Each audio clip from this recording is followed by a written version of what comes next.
So we finally have an actual gameplay walkthrough of Assassin's Creed Mirage, and we can all thank the team over at Ubisoft Bordeaux for finally giving us a game that many fans have wanted for years, and that is of course a game that feels like classic AC. But in this video I'm going to be giving you a rundown of all the new gameplay features showcased throughout the video yesterday, so without further ado, we're just going to jump straight into the video.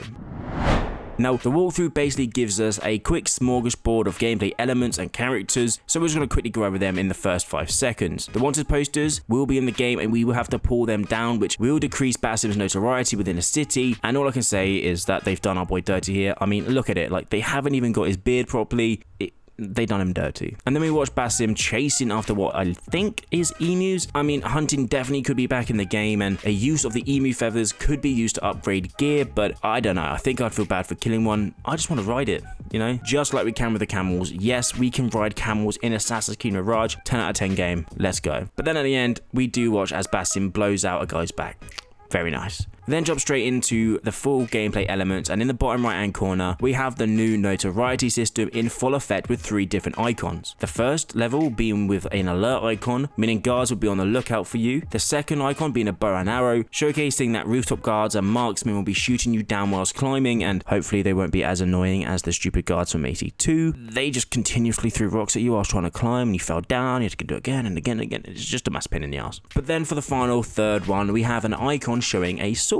And based off previous titles and games, I presume this would mean that the city is on a very high alert, and as soon as you go near a guard you will be taken down, or so the guards hope so, because as we all know, NPCs are very stupid. We do also get a very good look at the HUD and parkour, and they do come across as being very influenced by Valhalla, which I'm not surprised by at all, seeing as it's made on exactly the same engine. But then Basim kills someone in front of the guards, and boom, he poops his toots and gets out of there. We then also watch as he uses an environmental sabotage, as they are now a thing, and hopefully these are spread out across the city and not just a one-note thing for the gameplay video.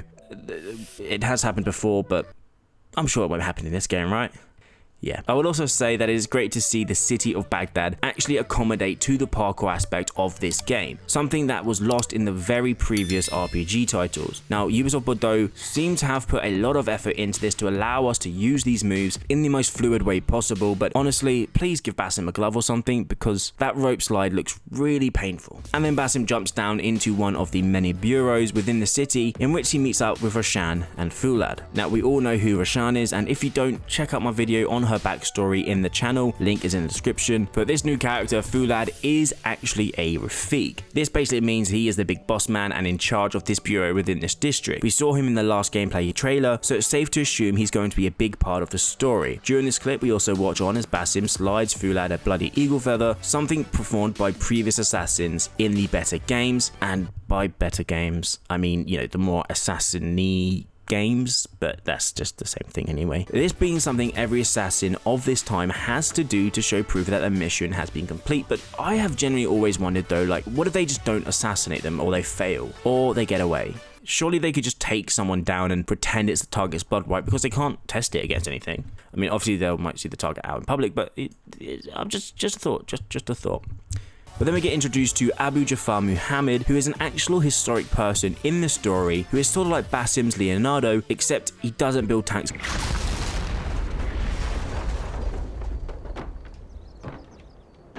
But when interacted with, he does allow us to purchase / craft new tools to use at our disposal, and the one that Basim grabs here is the blow dart, which is capable of putting people to sleep or cause a fit of rage, which may be familiar to some of those that have played the old AC games, or especially Syndicate, where you could use it on a certain object to send all groups of guards into fits of rage and just watch the chaos unfold from up above like a psychopath. But then we get to take a look at what may be my favorite thing in this entire gameplay walkthrough, and that is this side mission-esque board, which will allow players to take on different kind of missions. The ones we see are a hand, a castle, which are heists with optional objectives to do, such as do not kill anyone, a great challenge for many people, which also lead to getting some good loot. We also see 2 sword icons. Now, I presume these are combat challenges, and then we see an assassination assignment. Now, this is just one of the many boards that players will be able to complete throughout the city, and will be different within each bureau. Pretty cool, and will 100% be a cool challenge for a lot of us. For the rewards, we get what appears to be some sort of skill points, different bits of scraps, and some weird token thingy. Now, if you watch Andy Reali's video, you know that he believes these tokens could be what are used to hire different factions. This will allow them to then work for you, similar to the Ezio games,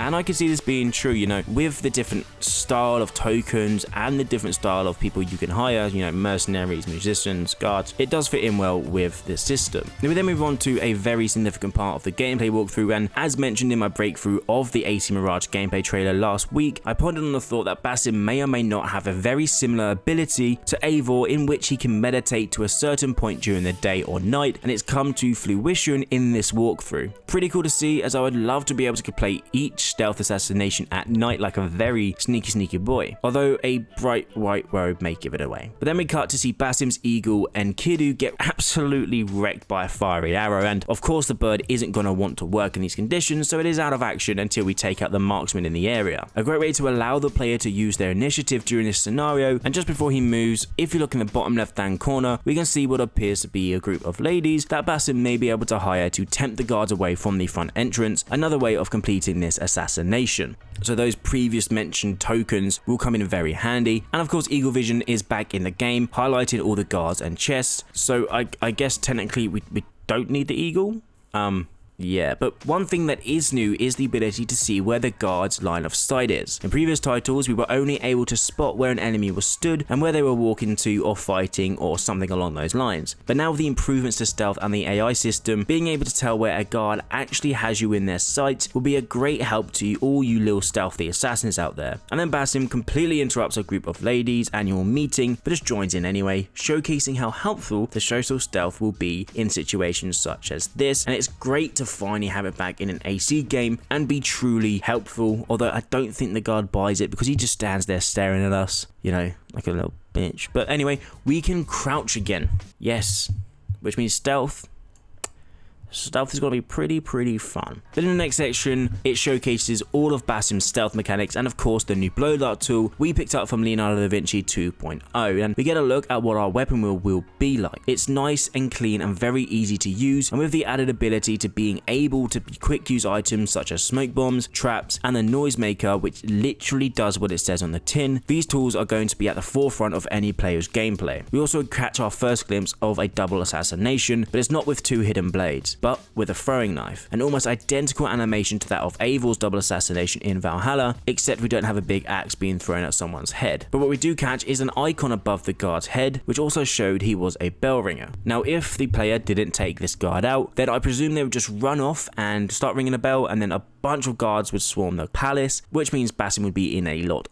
of trouble. But then Basim manages to take out the guard, and we can finally use our eagle again, a very similar mechanic to Valhalla, but it's still good to have nonetheless. And then we move on to what isn't really, you know, my favorite part of the trailer, which is using this new assassination ability to absolutely murk the enemies on the upper floor. Now I've seen a lot of discourse online about this because he's essentially teleporting to each guard and killing them, which looks a bit stupid, okay, I'm sorry, but it's true. When this mode was shown during the gameplay trailer, many of us thought that the little ghost icon things were just to show the different possible outcomes, but that wasn't the case. What I would want, however, is for them to keep this ability, but take away the teleporting and add a different movement animations as Basim makes his way around to each one in a very similar style to the Fear takedown in Batman Arkham Knight. The difference being that Basim actually kills his enemies, whereas Batman just, you know, slightly knocks them out.